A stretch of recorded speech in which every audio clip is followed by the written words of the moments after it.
Welcome to episode 9 of the Midnight Tonight Show. Tonight we have Jesse Cochard on the show, as well as Craig Martell. Jesse Cochard is the owner-operator of Chez Pierre's nightclub. You know them. They've been operating for 50 years in the Edmonton district. And Craig Martell is just fucking Craig Martell. He runs Double Lunch Productions and the Brotherhood of Plates Instagram food review. So enjoy. And again, you're not paying for this, so go easy on us.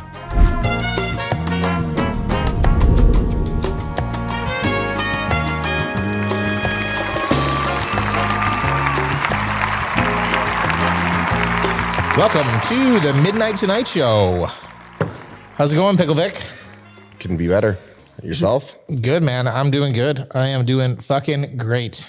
Love to hear that. It is crazy hot out. It is the summer.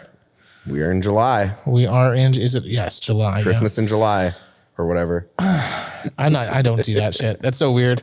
It's like people do Christmas in July and people do Halloween in July in this RV park I'm at. And It's like, just fucking wait for it to be that holiday. What are we like pulling all these like winter holidays and fall holidays? Are you sure you just live in Disneyland or something like that? Or if I lived in Disneyland, it'd be a lot different. My life would be a lot different.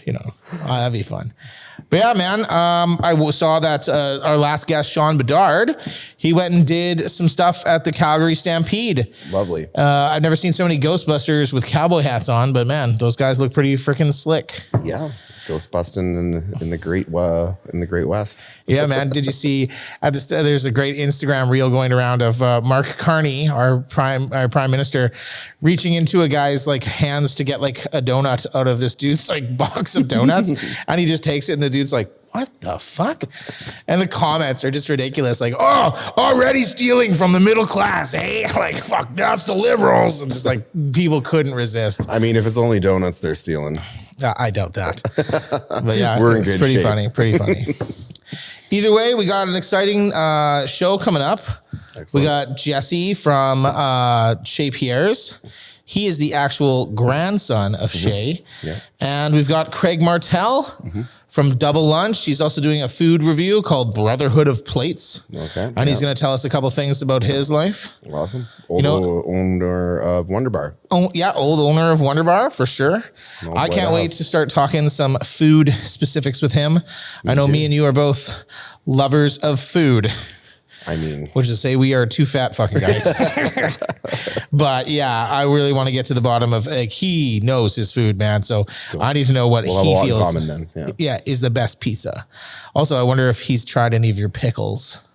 Well, we'll definitely have to get him some if he hasn't. How is the pickle business going? It's still, it's gearing up. We're producing. So we're pickling. You're birthing pickles. Yeah. Just jars with those wide hips. They'll be in, like mentioned earlier, they should be in stores by the end of August. Actually, that'd be a good idea for a t-shirt for you. It'd just be like you on a table with a gurney and then someone below just like getting all these pickles out of your body. Like jars of pickles. I'm not sure on a marketing standpoint how appetizing that would be, but that makes me want a jar of pickles, especially if you serve them hot. Birthed right from my anus. That sounds great. Serve them hot with a bloody towel. That'd be great. Either way, this is the Midnight Tonight Show, and thanks for tuning in.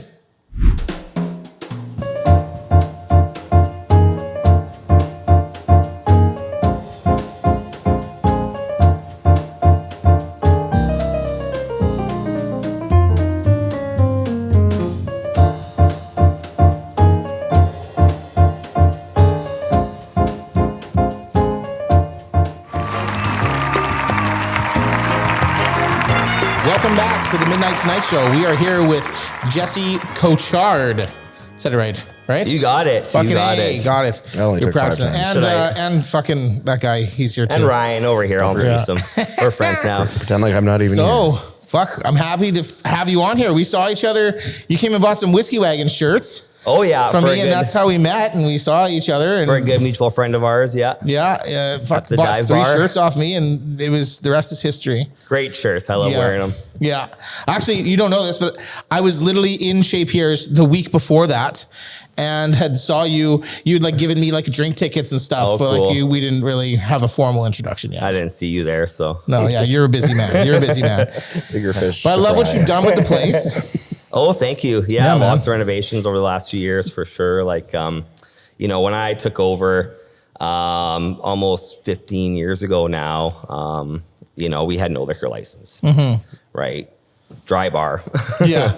Quote unquote dry bar here. We use that term loosely. That is the history of Chez Pierre's. And so you are Chez Pierre's actual blood grandson. Yeah. You grew up with this guy. Yeah, so. and it's my dad's dad. Yeah. So yeah. So why don't you tell us what it was like growing up with him a little bit? Well, yeah, no, Grandpa was a cool guy for sure. Like one of those guys that, you know, as being his grandson, I probably didn't quite fully understand everything that I saw. But like, you know, I didn't grow up in Edmonton, but we were from BC, but he would come and see us. And like, yeah, I have some funny memories of him and maybe like, you know, like a 28-year-old girlfriend with double D titties and Nice. renting a speedboat and on the lake in BC, you know, me and my brother's eyes. It's like, Wow. is that grandma? No, no, son, that ain't. That's really funny. Not yet, anyway. So he was like a boxer and like everything before he was the strip club owner. He has quite the history. He is like a man, like a legend of a man that they don't make these kind of men anymore. No, definitely. Like a war hero, right? Like I think he was like 14 or 15 when World War II started. All 3 of his brothers were killed in the war. He was the only surviving son to make it out. And yeah, when he came to Canada, he had nothing, you know, like $5 in his pocket, you know, real, you know, like Canadian dream. Him and his friend, they came, you know, on the boat and they landed in Montreal. He told me it was like November 1950. And they got off the boat and they almost froze to death because they're from the coast, right? Kanaka, Belgium. So they had their little suits on and it's November in Montreal. They're like, what are we doing here? Like, you know, and they said after a couple of weeks, the Salvation Army gave them some clothes and they got jobs as lumberjacks.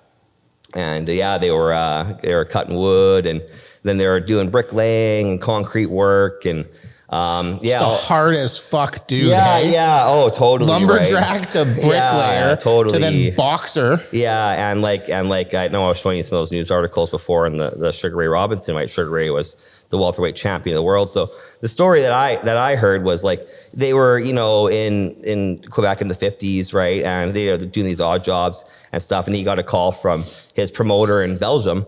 And it was like, can you get how fast can you get to Montreal? Like, we got a fight in 2 days. Like, it pays $500. So $500 in 1950, like, that could have been like $5 grand or $50 grand. Like, that's a ton of money, right? So him and his buddy were like, we better get to Montreal. They raced down there. It's a lot of soda pops. Yeah. They raced down for sure. They get to the arena and like, he finds out he's fighting Sugar Ray. And like he had not trained. Okay. Yeah, he had not prepared. Like, yeah, a little bricklaying. Yeah, but that's not training for a new concussion. So he told me like, yeah, of course he lost, but like he went 6 rounds with Sugar Ray, and the next day, like, yeah, he was black and blue from the left hooks.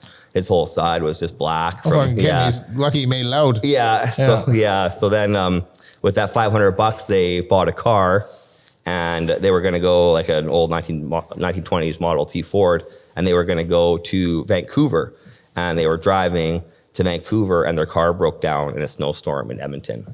Oh, classic! And they stayed. It's probably the most Edmonton as fuck story. Yeah, man. Literally, they stole it for, what is that, hardcore logo? Isn't that what happens to them? They fucking break down in Edmonton. They just fucking kill themselves. Yeah, that's crazy. In this case, it went a different way. No, this way it went a different way. It went a better way. More positive direction. This way it worked out good. He opened up a strip club. Yeah, well, he didn't. At first, it wasn't a strip club, but at first he started like the original food trucks. So he had they were called chuck wagons.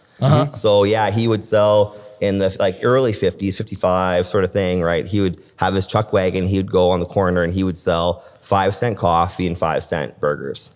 And 5 cents for a fucking burger? Yeah, and he said you should see the look on these guys' face when he would roll up in his truck. And they would all have their little tin, their little metal tin lunch kits in their building. And he would come up with a hot coffee. And guys, they had a nickel. Oh, yeah. They had a nickel to spend. And he would come up and he would make money. And they had cafe on 95th Street.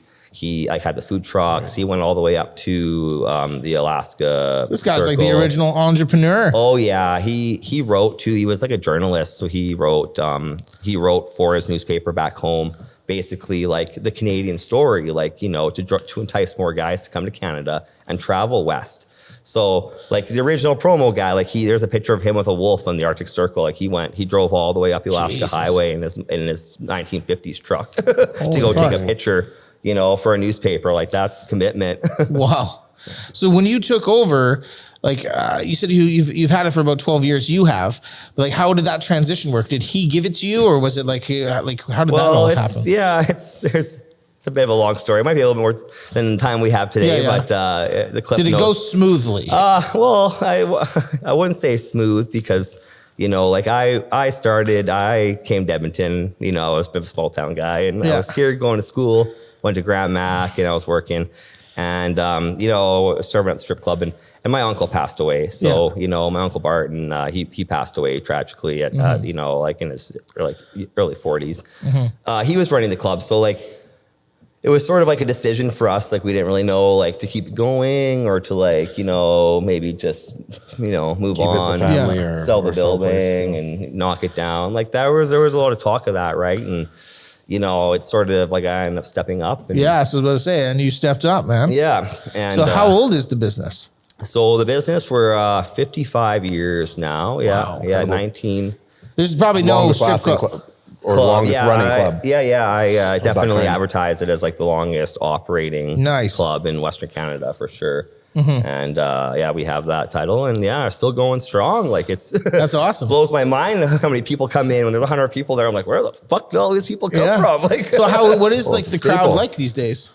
It's a mix. Yeah, it really is. Like I when I took over, I watched a good podcast actually. And the guy that took over the Bunny Ranch in Vegas. And one of the first things that he did was he took down the gentleman's only sign and he started making it all inclusive and bringing in couples. So I figured that's a smart move. So I really hammered home the all inclusivity, bringing women in, bachelorette parties and stuff, and moving away from you can still have the gentleman there, of course, have that aspect. It's a gentleman's club. We're all there to be respectful, but not male exclusive. Yeah, this is 2025. Yeah, women want to see titties too. Yeah, for sure. So when I took over, that was sort of the big thing. Having a website, we never had that before, and bringing in women customers and new dancers and stuff, and and my uncle started a lot of that, but I was able to carry it on and see it to where it is today. And Chez Pierre was one of the first, or was the first strip club to do drag.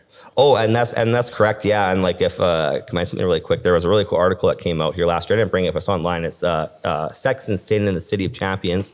Okay. And Kyler did a really great job on this. He did a lot of research, and it's the first drag performances in the early 70s. Yeah. Pierre and his wife were involved. My grandmother, Darlene, she was Pierre's second wife. She was charged for immoral theatrical performances.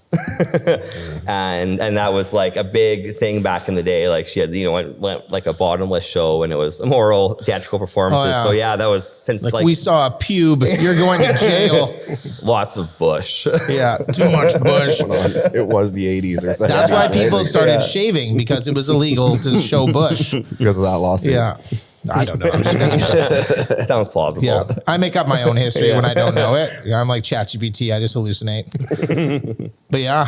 So what's some of the craziest shit that you have seen in your recent days? We want to hear that crazy strip club story. We had some NHLers in for the playoffs. That was pretty cool. Fucking that's dope, man. Yeah. There's some of them sweating right now going, don't mention my fucking you got too much money for this place. I don't know what to give you. But no, no, not like McDavid or anything, but out of town guys, for sure. I grew up hearing the craziest stories. So to me, what's crazy, like other people are probably like, that's fucking insane. I'm like, oh, well, that's sort of just normal to me. Yeah. But yeah, like, I don't know, me, I'm focused on my food. Like I have a kitchen now. I was going to say, yeah. Yeah, I'm really. That's one of the changes that you kind of made when you took over, because Jay's never really used to serve food. Good idea. Yeah, well, he did way back in the day, and it's funny because if you come in, like there is like in the original Chez Pierre's was above a BP on in the 70s, and yeah, he had like charbroiled steaks and submarines. Like subs, and yeah, he would always sort of laugh. He's like, "Yeah, I'd go buy a bunch of steaks. Me and my buddies would eat them all." And we had no profit. Yeah. So like, you know, that didn't last for very long. And so for me, like, yeah, it sort of comes full circle almost. Like brought it back to its roots. And you know, nobody else in the city does food. None of their strip clubs in Western Canada do food, to the best of my knowledge. And even most of the kitchens shut down at like 11 p.m. I'm pretty sure I had hot wings at a place called the Moose Head, which is a strip club in Edson. Yeah. Like a long time ago. Cool. For sure. Yeah. And like Airways, yeah, for sure. Then they were open, they had food. And like, yeah, you know, going for lunch, steak sandwich lunch at the strip club. Like, yeah, that's, but nobody's really doing it now. So yeah, we're sort of the only ones, you know. So we've been hearing whispers of your nachos that they're insane. Yeah, Casa Pedro, that was our Chez Pierre's in Casa Pedro. That was our ghost kitchen. Nice. That kept us going during COVID. Right. Yeah, and we had nachos and taco Pivoted delivery. You owned it during COVID. That must have been a fucking scary part of like, how am I going to keep my family's legacy alive when like, you know, do you have like strippers with like sneeze guards? Like you couldn't let them do it, or what do you have to do to keep the doors open? How much time do we have? You got some time, man. You got some time. Well, talk about resilience. You know, you don't really know what you can go through as a person until you're there doing it. Oh yeah, I thought we were done for sure. I thought we were done. Like it was so close to me being done. I probably had like one day running left, capital left, like one day. Wow. Like one day, and that's a big building. It's expensive. Like that's that was stressful. And then we reopened. That was like after the final opening, we reopened. But you know, going into COVID, like we didn't have our kitchen. You know, we had the bar. We had the bar going for about 10 years. We had lots of live shows and stuff. And then when we shut down, we lost all that. I lost probably like 3/4 of my staff. You know, and the bounce back was. Yeah, it was hard. It was tough. Yeah, it was tough. Are you feeling like you kind of bounced back now, or is it still? Do you feel like people aren't going out as much anymore? We're not there yet, but we are getting close. Like it feels hard now that the economy is a little bit in the shitter. It's hard for people to spend money on strippers when they got to pay like $9 for a bag of broccoli. Strippernomics is the thing. Yeah, it's hard. That's the first thing to go. It's disposable income spending, entertainment of any kind. Yeah, absolutely. But our niche, like it's like people will spend money to go and have that nostalgia feeling. It's like to forget about your problems, to go to Chez Pierre's, to watch a good show, talk to a real person, eat some good hot wings. Like people will pay for experience. So for us, like we're definitely not doing bad. Like, you know, during playoffs, like we had 200 people in there, 180 people in there. And you do the games too? And the games and stuff, I got 2 projector screens, and like, you know, you do other events too, right? You had some punk shows in there or anything like that? Or what? We have done, you know, and it's at this point, I've, you know, pretty much everything, you know, between punk and rock and rap, hip hop, you know, I had ballet show. We had Mile Zero Ballet Company there. We had, more recently, we had Western Fashion Week there. A couple of years ago, and like, yeah, that was cool. You know, like I've never seen, you know, 20 paparazzi members at the club taking pictures of models and stuff. And we were like the underground kickoff to Fashion United. And I only met these people through a friend of mine, Darsha, who runs Mercury Opera, and I met them through a movie set we were doing at the club. So yeah, like the opera and the movie shoots that we've done have sort of opened a lot of doors. That's awesome, man. You're networking like crazy. Yeah, and you know, like I tell you, it's a different crowd when you're having a full opera show at the strip club. You're not. A lot of people would never, ever in a million years walk into that place. But now that they have a firsthand experience of how it is, they might not stick around, but they have a pleasant, in their mind, they have a pleasant experience. They can go home and say, wow, I saw operates Chez Pierre's. Who would have thought? Yeah, that's crazy, man. So like you also have implemented, like you were talking earlier about trying to get females to come in as well. When I went there last time, I noticed they didn't make my female friend pay full price. Well, yeah, I think that's a good way to encourage it. Totally, and like couples nights, like getting couples in there. Like Saturday night, I find there's so many couples. They're looking for a good late night spot after dinner and drinks, and they can hang out there for a couple hours. And like I've always heard from other people and myself, like it's one of the safest places in Edmonton for sure. We got great security. We have a good reputation. It feels like home, and it's like. Even if you're not from Edmonton, you walk in there, you're like, this place is sort of cool, man. Like, it's giving me that nostalgic vibe. Well, that's exactly why we went. And it was funny because I wanted to tell her about like the Happy Pops that used to get served and, the special Pepsis. Yeah, the special Pepsis. Because, before Chez didn't have a bar. And I was there when like they would just serve you, like you'd order 7-Up or you'd order Coke. And the 7-Up would have a little splash of vodka in it. And the Coke would have like a little splash of rum in it or whatever. And the people that would come and order Cosmopolitan, and we'd be like, fuck out of here. Where the fuck do you think you are? Yeah, what was the holdup for a go back to Calgary, for that long? Sorry, what'd you say? Yeah, the holdup for the liquor license. Yeah, like again, a lot of stuff. Like the liquor license itself isn't that hard. It's like a couple $100 application, right? Yeah. But like because the building was built in the 70s and like it was an old office space, we had old shag carpet. Like it was dirty old pink shag carpet. Like, the health inspector comes in, takes one look at that. He's going to go, oh, no, guys, sorry. Right. So, putting in tile floor, that was a big job. Like redoing the bar and just making it up to snuff. Gotcha. It was a big project. Yeah. Okay. Good 3 years of work. Yeah, absolutely. What's in the future for Chez? How do you project what you're going to do? Any big project, any big changes, any big shows? We got lots we got lots coming. I don't want to spoil any surprises, but you just got to come down give and us see. fucking something, man. Come on. You got to come down and see for yourself. Nice. That's a part of it, right? Mm-hmm. Like every couple of weeks you come in and something's different. I just put up that like another projector screen. So we have 2 big screens for the game, like the menu's changing and stuff. And definitely I'll be having lots more live bands in the future, so open call to any bands right now that want to book. If you have a cool show, come down and see me. Nice. I think I can think of a few of those actually. Yeah, man. Yeah, Power Load would be great for that. That was exactly what I was thinking. Of course, you're always thinking of Power Load. If they can incorporate it with what I already have, the cabaret style dancing. Oh, you could incorporate Power Load with it. Yeah. They're good guys. Yeah. Cool, man. Well, thank you so much for coming on. Oh, thank you for having me. Yeah. It's just, awesome, it's amazing. Guys. I'm so happy I ran into you, and I'm definitely going to be coming in and seeing you lots. Yeah. Anytime, guys. For sure. Man. Love to be back. So check out Jesse and come down to Chez Pierre's. They've existed forever, and you would be totally doing yourself a disservice to not come down there and check out this institution. Quit putting fucking words in my mouth. God damn it. It is. Do your research more, okay? Yeah. Quit using ChatGPT. Brian's going to take over here. He's going to challenge you in the mud pit. He is. He's already trying to edge in. That seat keeps getting closer and closer to we're me.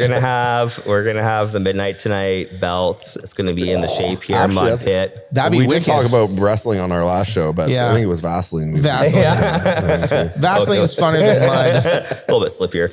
Yeah. Throw 2 strippers in there and fuck, man. We might not even be in this show anymore. Maybe 2 strippers running it. Excellent. Probably get better ratings. Thank you again, guys. Yeah, no problem, man. Thanks a lot. Next, we got Craig Martell coming up, so stick around.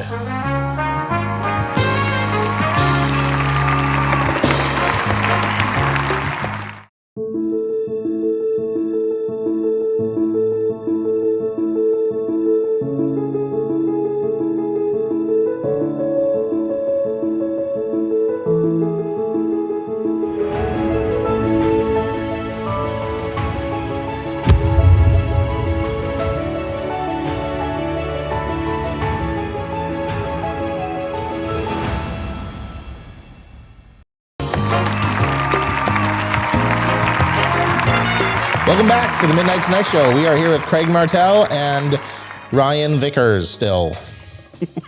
Still here, Ryan. Still here. Yeah. Let's go with Ryan. Yeah. Pickle Vic, we'll throw him out. Yeah, okay. We'll replace him. What's going on, dude? Not much. I'm loving everything. Your glasses everything and nothing. chains. Thanks. They're ladybugs. I dig them. Are they ladybugs? Yeah. Those are fucking sweet. Did you make those or what? No, I don't make things. I'm a purchaser of things. I got them at Glasses Half Full, my go-to spot for danglers, glasses danglers. Nice. Yeah. Maybe I should get some danglers. They're pretty cool. I did them originally because there's a guy I worked with who was wearing long dangly earrings.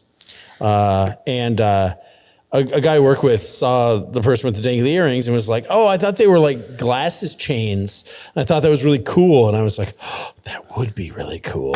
And so I just stole the idea. Oh, nice. I thought you were going to tell me I did it to spite him. No, not spite. Just like Play off the bare minimum of stolen valor that you can have. No, I would have done it out of spite. That's just kind of who I am. Yeah. I understand. Yeah. So what's going on? You're throwing shows again, man. It's like I'm throwing shows again. I feel like I'm going back like 20 years here, man. Me too. I retired for 5 years. Oh, well.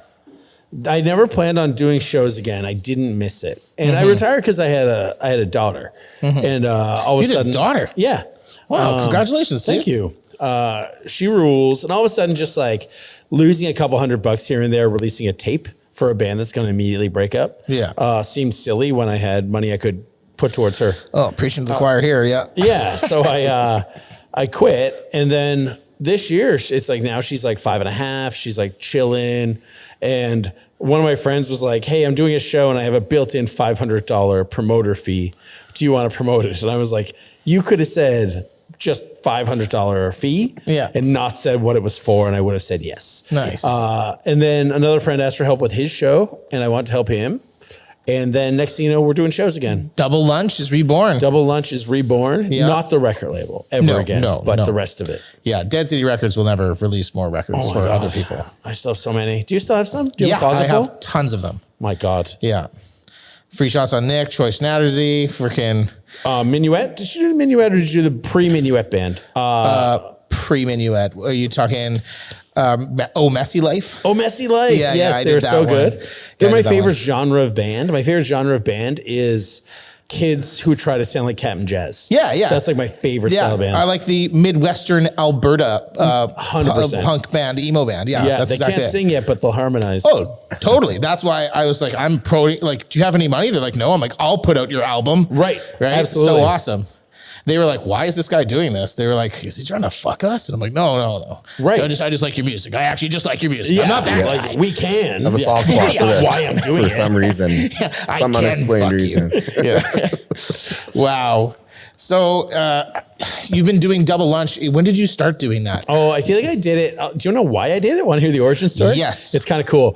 So I did this. I was doing, at Wonder Bar, we were doing live music, like 6 nights a week on average. And they weren't all gyms. No. Right? Like there's some nights where it's like Tuesday and anyone asks to use the room and you're like, maybe they have 2 friends. Just blame Janky. Yeah, exactly. Like, Chris, that's your fault. Yeah, exactly. And so we did a noise show and it was like pretty rough stuff. And it was a bunch of it was a bunch of old guys. They never are good, man. Like I had to do, I went on Facebook and I'm like, everyone come to this show tonight. It's going to be amazing. We have so-and-so with so-and-so and so-and-so. And I remember I had just become friends with like the Fire Next Time dudes. Oh, yeah. And so we're doing the show and they all walk in. And I was like, oh, maybe like their uncle's one of these guys. Yeah. And so they're sitting having some beers. Then Lane comes up and he's like, hey, man, this fucking sucks. That's my cousin. And I was like, Lane, yeah, dude. And he's like, you said it was going to be awesome on Facebook. And I was like, oh, no. Like, my credibility. I have to say it. If you book the room, I can't be like, don't come tonight. Yeah. Don't come tonight. It's going to suck. So I started Double Lunch as a way of identifying shows that I get behind. Yeah. Right? Yeah. Like Double Lunch presents this one. If you know the music I like. Bro, you brought like B.A. Johnson to freaking Wonder Bar, man. That was fucking awesome. Yeah, to be fair, B.A. had played Wonder Bar before we owned it. Oh, okay. I think he had already established himself, but I've known B.A. since like 2001. Oh, okay. Or something from Halifax days. Yeah, you introduced me to him. He was a pretty awesome guy. Yeah, I dig it. Yeah, still, we still go for lunch whenever he's in town. Nice. Yeah. He's also a food reviewer. Oh, wow. He has a food show called Ham Jam, which is about food in and around Hamilton. Nice. And I think it's like whatever their local cable network is or something. Well, that's great because that segues into my next prompt, which was tell us about how you have become a food critic. You run an Instagram profile now called the Brotherhood of Plates. The Brotherhood of Plates. So I knew a friend who was a cocktail bartender, fancy stuff, right? And what I think is funny about cocktail bartenders is all you're doing, you might work hard at it, but all you're doing is still like poisoning people a bit, right? Like but pleasantly. Yeah. But like a cocktail bartender will act like what they're doing is way more important than like what someone at the Black Dog's doing or something, right? But it's the same job. So he was really romantic about it, and he had started a blog where it's like, and he was good. He's one of the best in the world. But he started a blog where he's like, when my grandfather came home from the war, he had his first Negroni, right? And I'm like, God. ugh. It was like those people who do recipes, but they got to tell you like the history of it first. Totally. Yeah. So I took that idea and reversed it. So what Brotherhood Plate started as is I would eat a meal at a restaurant. I would just take shit a all over picture it. of the empty plate. No. And then I would state without comment what it was. Like I would just be like, cheeseburger from Next Act. And just an empty plate. And that's it. Wow. And I thought it was so funny. Yeah, and like 20 people thought it was funny for like 2 months. And then we're all like, all right, like that's not much. Yeah. So then I started writing, and I like writing. You're good at it. So I ended up kind of working at that. And it was just for pals. And then like, I think I did a thing a couple of years ago where I tried to find the best pizza in Edmonton. And it took me a year. That's one of my questions later. Oh, great. I won't spoil it. Yeah. But that's kind of like, that got me press and started getting me followers. Now up to like over 4,000. But people actually read it. Like on an app that's made specifically to read while you're shitting, people read 600 words about like a club sandwich I ate. Dude, I read your pizza review. I think it's like one of the third ones down of the giant pizza place that's underneath, what is it, the Buckingham? Oh, yeah. And like how fucking awful it is. It's worse than not having but pizza. Then you take time to go diss another place that's worse. Yeah. You're like, yeah, this other place made me like not believe in pizza anymore. Yeah, totally. You're like, it took away my faith in pizza. That might have been, I can't remember the review exactly, but Buckingham has always had bad slice places. When I worked at the Buck, they had a place called Columbus Pizza. Here's a couple pizza rules to live by. You can take them to the bank. You're talking my language, man. Number one is, if it has donair in the name, if it's something pizza and donair, they do neither pizza nor donairs well. If it's open past 3 a.m., the pizza's bad. If it's 2 for $1, the pizza's bad. And that's 100% of the time. But this place, Columbus, I remember I would go down and I'd be killed like, Nitzas, just killed Nitzas. oh, that's, listen, Steve Gunn took me to Nitzas. Which one, in Sherwood Park or in St. Albert? In St. Albert. Okay, yeah. Because that's what he grew up on. Yeah. And he was like, and I'm all about romance with food. It's not about the food. I don't give a fuck. Yeah, man. But Steve's like taking me around St. Albert, showing me where he used to hang out growing up, all this stuff. And then I had the pizza. I remember eating a slice. I was like, he's right, man. This is so good.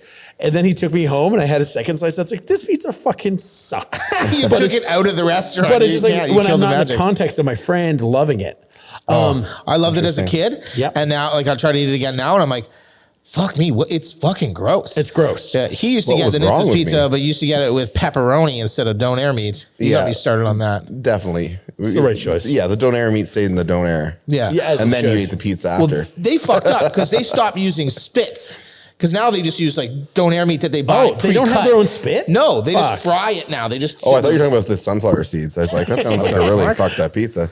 No, yeah. Columbus, I remember I used to go down and they would have like so much pizza ready. Like nobody be in there. Nobody liked it, but they would have like 4 different kinds of pizza. They would have 3 stacked on each other, slices from them. And I'd be like they're in S Barrows or something. Yeah. And I'm like, can I have a sliced pepperoni? And he's like, how about 6 for $30? And I was like, first off, that's not a good deal. But secondly, no one ever orders 1 slice, but wants 6. Yeah. You know? Yeah. You know what? You've convinced me. It was somehow What a dry and salesman. raw. It was miserable stuff.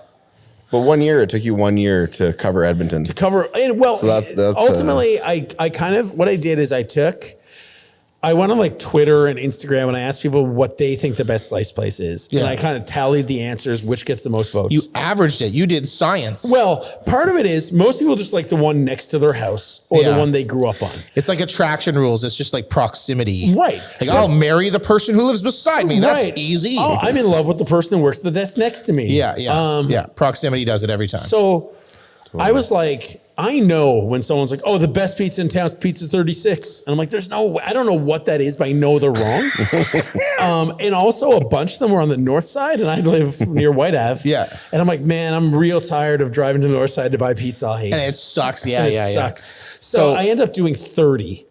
30 different pizza places. Yeah, yeah. And I Who think won? there was only one or two that I probably should have done and didn't, you know? But I got real sick of it. But people love that shit. And then most recently I tried every 2-egg, 1-meat breakfast in Edmonton. Yeah. There was 50 of them. The problem is too, you're also doing like a within subjects testing. So if you're not taking time in between your pizzas, you're going to get sick of pizza. Right. You know what I mean? So you had to take like time out, but so you're not just like going pizza to pizza, but you have to like measure that correctly so that you can remember and compare and contrast as well. And I do not keep notes. Yeah. Right. Like what I do is I go to eat wherever. I take my phone out. I take one picture secretly because I'm embarrassed to death to be taking pictures of my food. And if that picture is blurry, it's blurry. It looks like shit all the time. Yeah, yeah. And then I eat my meal. I make no notes of it. And then I save it to a folder called new in my phone. And then maybe it's like a year later. And I'm like, man, I don't think I like that. And then I'll write a review a year later. Nice, just shit on it. So what was the best pizza? Okay, so at the time it was Soho. Oh, fucking crazy. I never ate there. But what's interesting is I had one of the best pizzas of my life. It was one of the last places I reviewed. It got #1. And then I never really had a pizza again there that I liked. It was Soho? Yeah. Like Soho really like rocked my world the first time. And after that, it was like, fell off a bit. Yeah. But the best pizza I'd eaten at the time was actually a place that was on the north side, but it moved to St. Albert called Pizza Garage.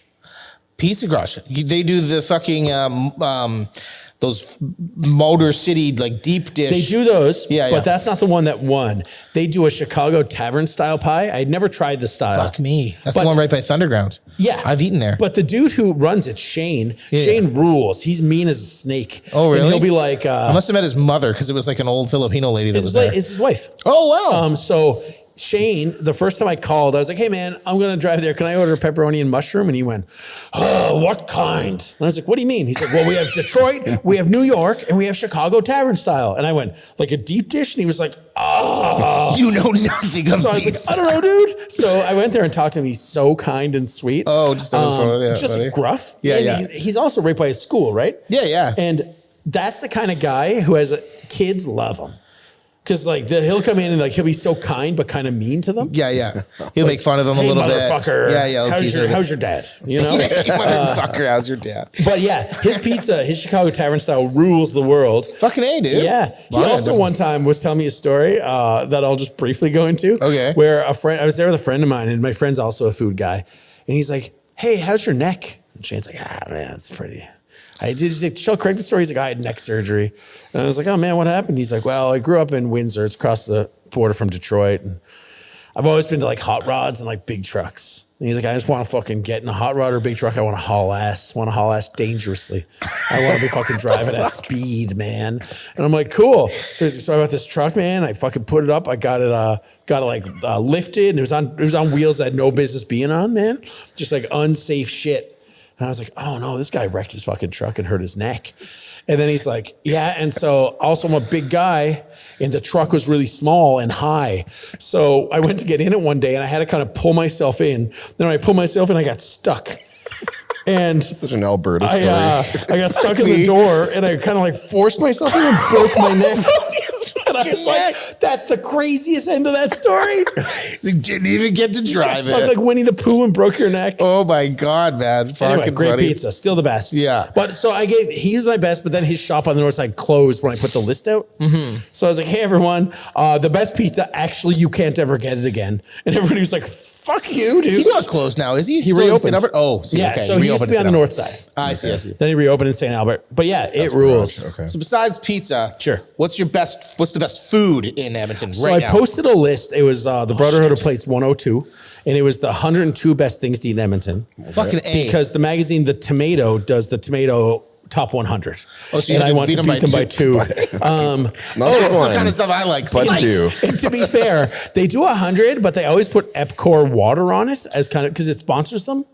Epcor water's the best thing to drink? or what? Well, they'll do it as kind of a joke. So I was like, so they do 101, so I'll do 102. Yeah, gotcha. And it was a Korean stew called budae-jjigae, which is a Korean army stew that's like an anchovy broth with Spam and summer sausage and ham and baked beans and ramen noodles and rice cakes. Where and the it's fuck the did you best. get Sounds that? like the best hangover food. It's the best wintertime food ever. Where'd you get that?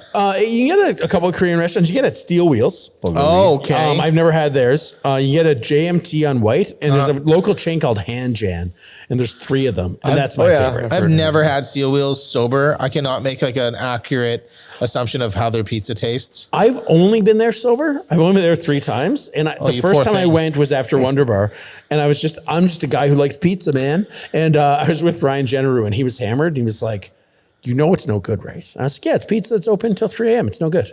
Yeah. And he's like, "No. Like, it's not like no good. It's like no good." Yeah. I remember right there, and I was like, "Blech." You're like, despicable. Did they melt plastic on this, or is this cheese? What is this? It's It was crazy. like they took like day-old tea biscuits and wet them. and yeah, made the they're like, crust. it's bulgogi, and you're like, oh, Yeah. what does Shredded that mean? chicken But wings. I love it. I appreciate Yeah. it philosophically. Very salty. Oh, and the atmosphere, you can't beat that. Can't beat it. It's amazing. No, amazing. I think there's so many things that say my And name on apparently there. the budae-jjigae is like super legit and traditional and great. But that's the best. I would imagine that they could make that soup very well. Yeah. But stepping into the pizza realm, they're out of their element as far as Western pizzas decided. Yeah, I would say that's probably true. Yeah. So are you still doing stand up? Like you're a fucking funny guy. And I you're not just quit you're denying us stand-up. all. Why did I quit stand up? Oh, I hated it. It was a bummer, man. It's like I only did stand up like 10 times a year, right? I did it like a band should play shows. Yeah, yeah. Right? I want to do a show and have people care and come see me. But to be a stand up comedian, you have to do it like 300 times a year. Yeah. You have to be like add open mics. I'm not going to an open mic. Well, Fuck. it's also hard being like the funniest person there. Yeah. I mean, I've been to a lot of open mics and you're like, fuck, man. The But comedians also- don't know how to Yeah. But what also, jokes are. all the good comedians also do those, right? Yeah. And I kind of hit a point, I think, where I started off and I was probably better than I should have been at the beginning. And like a year in, I was better than I should have been. And like 2 years in, I would have had to start working hard. Yeah. It's never been my MO. No, Right? of I course would have not. like finished college. Man, just coast and let your friends do all the work. That's Right. why I have this show, right? Totally, right? So, and I quit doing it and I never watched a single set of stand up after that since. Wow. Like on TV or in person. Are you I hate bitter it. or you no, just I don't just like don't it? You just don't like the I format. watched a lot of people who weren't funny. Yeah. And it's like, and you know when some people are like, watching a bad stand-up is like watching a bad horror movie. And I'm like, no, it's not. Right? And it's not like watching like a guy who's bad on an acoustic. Right? Like you can watch that and it's fine. It's like fine. But like watching a guy who's standing up there and no one's laughing and it'd be like, can't wait to do it again tomorrow. I'm like, fuck, dude. Yeah, it's like almost like sadomasochistic at that point. You're It like, is. what? Like, like, how are you not getting this like negative sanction where you just have to like Right. stop doing this? Right. Stop it. Why am Like, I doing don't this do to it. myself? It was And fucking awful. And I they would just go- are like, I'll come back next time because everybody nice clapped me. Right. you're Yeah. like, fuck. But they don't nice clap stand up. That's it. Like they nice clap improv. Right. It's like there's certain things where it's like if you're like a truly dynamite burlesque dancer, that means you're a truly dynamite fucking burlesque dancer. But if you're like bad and new, people are gonna be like, it's Oh yeah, you nice clapping through it for sure. Yeah. Yeah, because Give it they'll your get best. better. They'll get But like better. That's the stand hope. up, they like don't nice laugh at you. So yeah, and I would just end up like I'd be smoking 2 packs of I cigarettes. just saw a stand up at the Black Bar on Canada Day with my friends. We were drunk as shit. No one told a fucking joke the whole time. And like we were fucking flabbergasted. We left like wondering if we remembered what comedy was, if we had lost the ability Right. to laugh, if they had Right. stolen it from us. It was awful, man. me and John Mick both went to Halifax to do a comedy festival, and we were opening for Brian Posehn, who's like pretty famous. Yeah. And we each were on different nights. I remember John's night, they had a guy who was the host of the night, and he came out, and in 2 minutes, he made every single person in the crowd hate stand-up comedy. Like, he lost the crowd so hard. Like, people were like, ah. And then see their he's like, faces. anyway, here's your first Paints a comedian. picture. And someone comes out, and they're not, and they bomb. And then this guy hard to comes follow out. that. Yeah, and this guy comes out, and he's like, you know what? I'll win him back. And so he tries, and the crowd's like, fuck you. We're so mad. And then, like, he's like, anyway, here's your next comic. And he keeps trying to win them, and no comic succeeds until John. And I've seen John do comedy 100 times. Yeah. That was the best because he recovered the most fumbled, greasy football that I've ever seen. Did he just shit on that dude? No, or what? he just went up and like was funny. That's He just good. went up and like was so funny John that he Mickey is made funny. the people care. Yeah. But man, that was so bad. And then my night, our guy went out and he's like, joke. And the crowd's like, didn't like it. He's like, that's cool. I'm just the host. Here's your first person. And then after that, he just introduced people. Nice. He's like, I'm not going to ruin this. Yeah. He's like, I'm not a comedian. What the fuck am I doing? Nope. So you and John, is it you and John who have a tape together? It's no longer available. Oh, is it? It was Is a it completely CD. sold out? Well, no. So we made 100 of them. Okay. And we gave them away to everyone who came to the release show. So I would say there's probably like 20 left in the world. If John still has 10, I probably have 10. But it was on Bandcamp where it was doing quite well. And I think we took it down like a year and a half, 2 years ago. Oh, gosh. And it wasn't that it was like, we didn't tell like, oh, you couldn't tell that joke today. It wasn't like offensive because we were never those types of comedians. Yeah, no. But it was a lot of like, I wouldn't tell that joke today. Not because it's offensive, just because like my humor has changed. Yeah. So I was like, I don't want someone who You felt just like met you were me being corny or something. Googling Pigeonhole me. you that way. Yeah. And I don't want to like apply for a job and have someone be like, oh, listen to the first half of beef dip tuna melt. Yeah. You know? And it's like that whole thing if like someone's like checking who you are and stuff like that and they see like the first picture you put on Facebook, you're gonna be like, well, that's not fucking me anymore, dude. Totally. Yeah. Although now my major place for humor, like I like being funny on the internet, but I quit using Twitter. And now I use LinkedIn. Okay. What the fuck? You're always like pioneering new places. LinkedIn's You're being funny on crazy. LinkedIn? LinkedIn's crazy. LinkedIn's like, there's only like 3 of us in the world who are using LinkedIn to be funny. And no one believes that it's like a joke because everyone's so serious on there. Yeah. So I kind of play like a leadership management guru or like a billionaire CEO type who's giving like inspirational stuff. Amazing. And I think nobody should take LinkedIn seriously because it's dumb. Yeah. But everyone does. It's like job searching, but like. But everyone's like, it'll be someone who like I've seen do cocaine 48 hours earlier. And then they'll be like, had a blast at the HR gala. And I'm like, no, you didn't. No, you didn't. Well, you did, but you did. had it was one in the bathroom off the toilet seat. Yeah. And it was like, so I do that. And then my friends will message me and be like, that's very funny. And I cannot publicly like it lest I lose my career. Yeah. So that's great. Yeah. You always find those little frontiers where you're like, oh, you can't enjoy this. You can't enjoy it because you'll ruin it. Totally. And and so I do that under my own name with my own credentials. Oh, wow. And also I'm actively looking for work.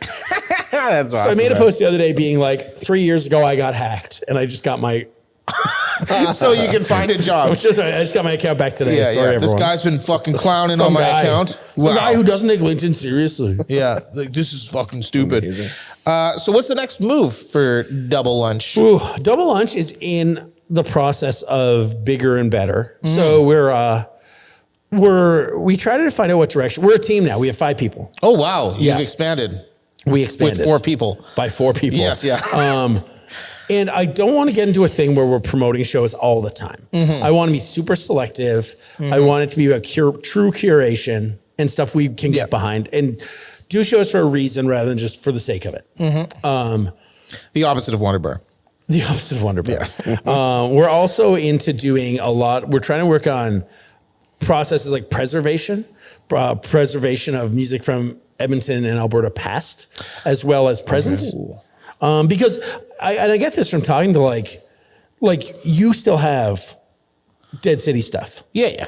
But I'll talk to people who had record labels and they're like, I have nothing. Like one day I hated doing it and I don't care about it and I didn't preserve anything. Yeah. And even bands from like when we were young, right? Like in the Wonder Bar days and the Whiskey Wagon days. Yeah. Like most of those bands are forgotten. Yeah, we do like one show a year. Yeah. That's our thing. Yeah. We all have kids. There's 6 of us. I just got a 7th member, a bagpipe player guy, and it's like Finally. it'll be super fun. Yeah, finally bagpipes.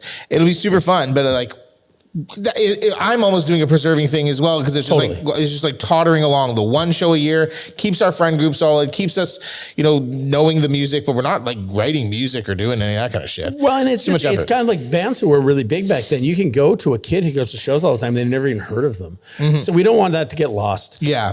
We're also working on like some social innovation stuff. We're working on some like how to use social media to our advantage and how to build a community. So we're looking at really big projects now that we have like the bodies and brains to handle that. Nice. So what are you planning on doing for this for preservation stuff? A lot of it's TBD. So preservation thing, the first thing we were talking about was we were talking to another local promoter who I adore, who's working on a book of show posters from Edmonton. Is it Maddie? No. From the 70s and 80s. Oh, wow. Yeah, and then kind of working on an online poster archive, maybe an online music archive. That's fucking solid, man. Yeah. Look at. I thought you were going to like get Kristen Hansen and the Autistics back together or something. I mean, they can do that. Yeah. I'll book it. Yeah, I'll curate that. And then what else are we working on? We want to work on some like mentorship things. We think that's kind of lacking. I feel like I feel like it works more in the folk community and things like that than it does in the rock and roll community. Mentorship to get more promoters, mentorship to get more artists. Everything kind of. Everywhere. Okay. So it's just the idea of like every new generation of like punk bands. Like scene seeding. Yeah. Every new generation of punk bands has to learn all the mistakes on their own. Oh yeah. Right. Fuck yeah. And then but there's someone who already knows what to do and can teach them how to avoid it. Yeah. But they won't. Like not postering over other people's posters. And I mean, everything from that, but just like how to book a tour. Should you book a tour? How to release a record and have people care about it. Yeah. Right. And like these are things that no one learns. They have to learn the hard way. Yeah. So we're just like, we're working on a bunch of stuff like that. Yeah. Fucking A, dude. Wow. Yeah. Thanks so much for coming on here. Yeah, this was a blast. That's fucking amazing. Yeah, Craig Martell, everybody. He's a fucking gem. Scene seating. I made that up. That's my a word good now. term, though. Yeah, I like it. Scene seating. You heard it here first. I said it first. Yeah, it's copyright. I'll never say it. Yeah. I'll come up with a different term. It's fucking lame, man. I hate it. I'm against Scene seating. I fucking dig those seeds up and I throw them in the river. Yeah, Bearman, landed Bearman. Yeah, Fuck him. scene seating. Cool. It's Craig Martell and fucking Ryan's here too. Yeah. Thanks, guys. This is awesome. Happy to be here. That's Midnight Tonight Show. This is episode fucking 9. Wow, we're getting up there. We're going to be double digits next time. So yeah, thank you so much for joining us.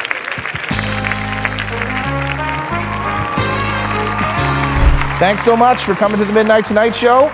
It was fucking awesome seeing you. We had some great guests and fucking Ryan was here too.